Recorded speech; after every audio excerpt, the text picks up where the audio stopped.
What's up guys, how you doing? Welcome to another video. So today we're talking YouTube thumbnails, something a little bit different, but something which I've actually been asked a few questions about. People have messaged me through my channel who maybe do some of your own YouTube stuff, or maybe you might be doing videos for Facebook or something else, and have asked me, how do I make my thumbnails? So I thought, you know what, I'll make a video about how I make my thumbnails. Because even if you're not looking to make thumbnails, hopefully it will teach you a couple of cool Photoshop tricks. Now that in fact is one of the key differences with this. We're going to be using Photoshop, not for the first time ever on this channel, but we haven't used much Photoshop. We normally talk about Lightroom, and we are still touching on Lightroom in this video. Before we get into it though, I'm going to ask you guys to do all the usual YouTube stuff for me. Make sure you hit that like button. Make sure you subscribe if you haven't already. Comment below. Let me know, are you making YouTube thumbnails? I'm really interested to see who watches my channel, who maybe makes their own YouTube videos. I know some of the sports photographer guys who've got channels who watch my videos too, and I watch yours, don't worry. But maybe something else. Maybe one of you guys has got a YouTube channel about maths or something that I don't even know about. That would be cool to know. What we're going to do in a second is spin round and show you practically on the computer how I do some of what I do. But the first stage is that I use a photograph as the base for my thumbnail. Now this will change a little bit dependent on the type of thumbnails you're making. But for me, I've normally got a thumbnail where it's me, it's my face. The reason I do that is because I am kind of recognizable on my channel. I'm the only person who presents on my channel, it's just me. Most of my viewers are used to seeing me and my face, so most of the time I'll have my face in my thumbnail. Not always, sometimes I don't, but a lot of times I will. And in order to do that, I need a photo that I use as a base. So how do I get that photo? Well, you know what? I literally set up my camera right here where you guys are now. I normally set it into intervals, or I'll have my little trigger right here in my hand. And I will sit here and take a load of photos in YouTube thumbnail related poses. Now by that I mean, on the screen, I normally will allow myself a little bit of space, because quite often I know on my thumbnail I'm going to be putting some text or something up here. And I literally take a load of photos that look something like this.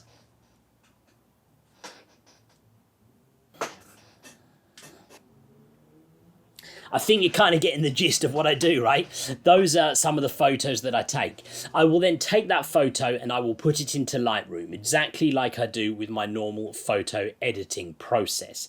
I'll edit that photo, and perhaps one of the really important points here is I will crop that photo into a 16:9 format. The reason I do that is because that is the scale of YouTube thumbnails. I'm then going to sharpen that image a bit, I'm going to export that image, and the next stage, really important thing, is I'm going to move that image into Photoshop. So at this stage we're going to spin around, I'm going to show you on the computer and talk you through what I do next. Okay, so here we are in Photoshop. As I mentioned, Photoshop is where I do my thumbnails. Okay, so the reason I do that is because I can do some things in Photoshop that I need in order to create my thumbnails that I just can't do in Lightroom. So this is where I tend to come. Now, the two important things, like I mentioned, this is an already edited photo, which I did in Lightroom, and this is a 16:9 crop, which is also going to be important for a thumbnail. So this is my starting point. As you can see, I've got an image, the cheesy smile and the point, and you know, all those things are in the right place. So the first thing I'm going to do is edit this photo in a way that I would not edit a normal photo, but this is the type of thing I would do with a thumbnail to give it a lot more punch and to make it stand out. And where I'm going to do that is come to Filter and Camera Raw Filter. And that's going to put me in here where I can play with this image again. So first thing I'm going to do is I'm going to make sure that the main part of my body here is exposed a little brighter. We're not going to worry too much about the background. We're going to deal with that later. You'll see what I mean. I'm just going to reduce the highlights a bit on my face. And here I'm going to up the clarity a little bit. Now you'll see this is already giving my face a slightly unnatural look. This isn't something that I would do with a regular photo.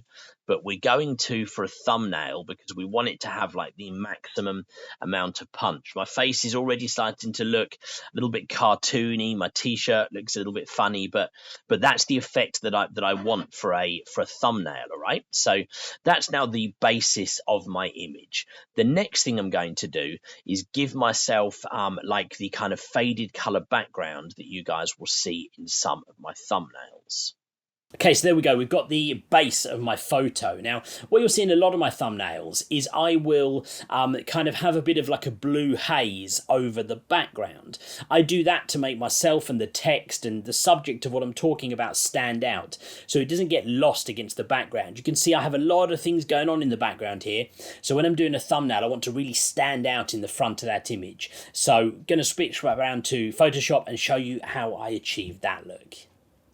So there are several ways you can do that, but here's how I do it. I come up here to the quick selection tool, and I'm just going to zoom in ever so slightly, and we are going to start to select my body. Now it's going to get stuff that we don't want selected. We're going to deal with that in just a second.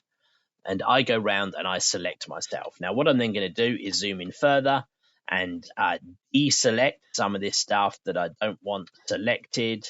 Anyone who's not sure, the way you do the deselect is you go to the select mode, you hold down the Alt key, and then you are deselecting. So I'm just going to deselect the bits that we don't want, and we're going to keep selected the bits that we do want. Oh dear, that is a zoomed in look on Rob's face. That is not something which we need. What else do we need? We need this in here. We need my hair in there. I don't have much hair, so let's at least get what we do have in it.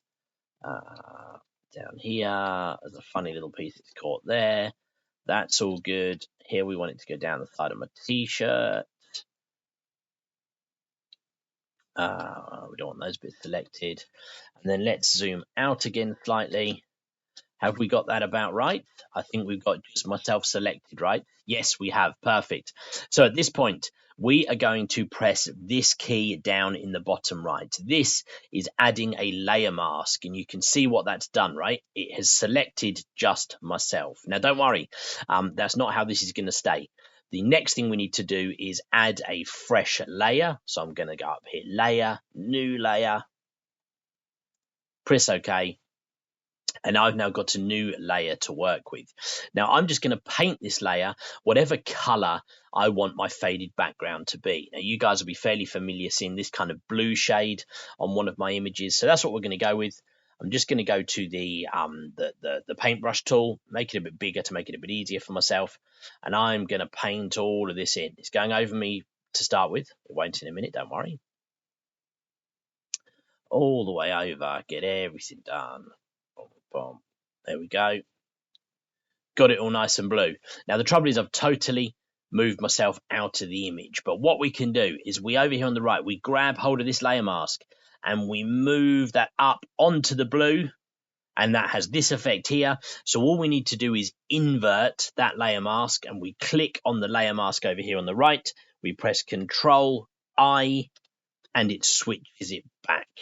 We're nearly there. The last thing we're going to do is make sure you are selected on the mask layer, not the background layer, on the mask layer. Over here in the opacity, we're going to reduce that down, and you see it starts to make that blue see-through. So we can bring it all the way down to nothing. We can turn it all the way up to full.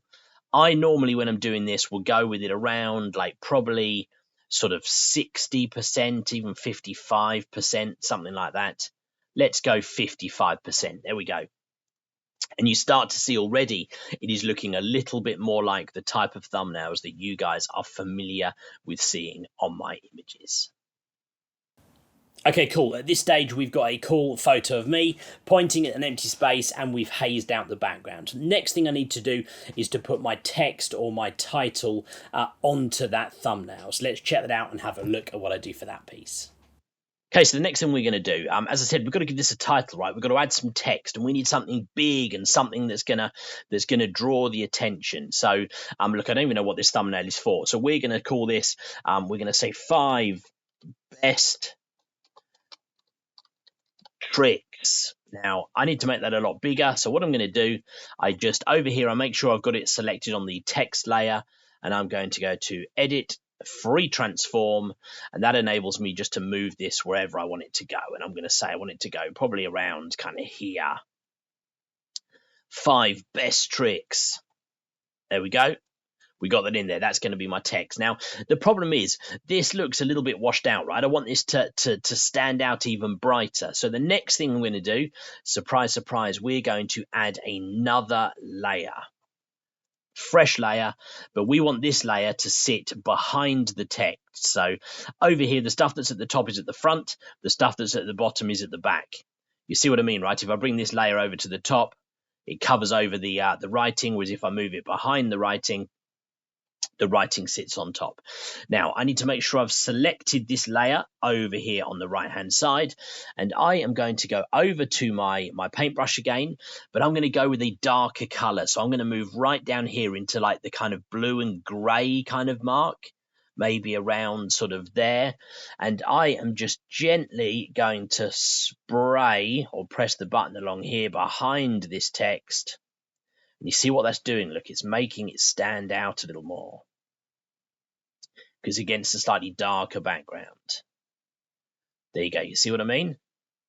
Started to bring that out a little better.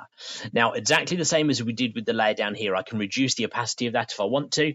If I feel like I've gone too much, I can take it down. That's probably not enough. Let's make it a little bit darker so it really makes that text stand out. Probably around there, I reckon, something like that, right? There we go. We're already starting to now build a pretty decent thumbnail.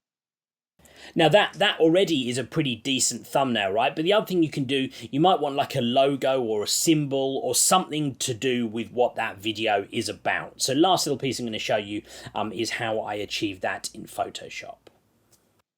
Okay, so let's pretend we want to add a logo, right, like we talked about. Now, for the sake of this, we're going to use the Twitter logo because, look, the Twitter logo might not be around for much longer. So I've got my Twitter logo over here. Now, this is actually a PNG image, which makes it a lot easier for yourself. So if you can get a PNG of whatever it is that you're wanting to put into your image, that's going to be the best way to do it. All you're going to do is right-click and copy.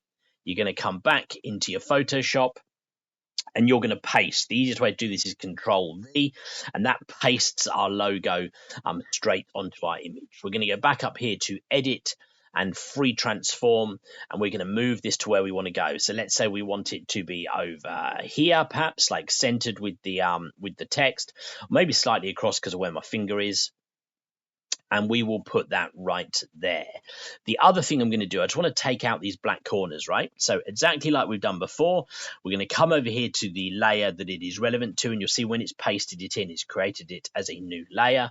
I'm going to go up here to that quick select, the same thing I did to select myself, and I'm going to select the logo, but I don't want the black. Then I'm going to hit down here again on the bottom right, this layer mask tool. That's going to add a layer mask to it, and it's taken out the black. I could do it in a bit more detail to remove those black tiny bits of edges, but you pretty much get the idea of what I'm doing at this stage. So there you go. That is how I make my thumbnails for YouTube videos. Hopefully you found that interesting, even if you're not making thumbnails. We talked a little bit about how you use layers in Photoshop. We talked a little bit about how you can add like a hazy background with different opacities over an image. We learned a little bit about how you can select something and then use a layer mask over it. So hopefully you learned some Photoshop skills, even if you're not making thumbnails for your own videos. Let me know in the comments below. I'm interested. Do you guys find this type of tutorial useful? Should we do a little bit more Photoshop at some point? I'm going to try and do a few more tutorials, especially now in the summer when it's kind of the down season and I don't have as much like actual action and sports jobs going on.